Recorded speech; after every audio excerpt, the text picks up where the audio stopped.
Thank you for staying with us tonight for your local sports. I am David Tillmans. Maggie Kostraba is off.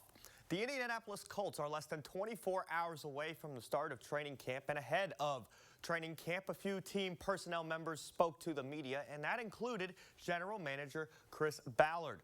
Last season, the Colts went 9-8, but they missed the playoffs after a heartbreaking loss to the Houston Texans in the final game of the season. Indy's fate was sealed in that game. You just saw there after a dropped fourth down pass, and you could tell based on today's media availability that loss is still sticking in the minds of folks around the facility. In fact, General Manager Ballard remarked today how that game really could have gone either way. I thought we had a really good football team at the end of last year. I thought we played really good football. Look, we lost a tough game to a good Houston Texan football team, and that could have gone either way. And I remember telling Shane the week before the game that, whoever wins is playing good football, is going to make some noise in the playoffs. So I definitely think we're going to be in the mix.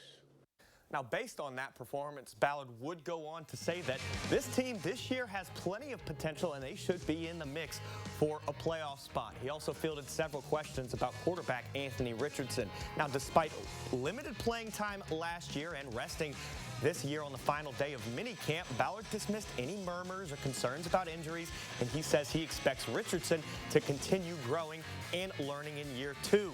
The Colts have 3 preseason games beginning on August 11th, and then the 2024 season, well, it begins just as the last season ended. The Houston Texans are back at Lucas Oil Stadium week 1. I think the NFL knew what they were doing scheduling that one. That rematch is scheduled for September 8th.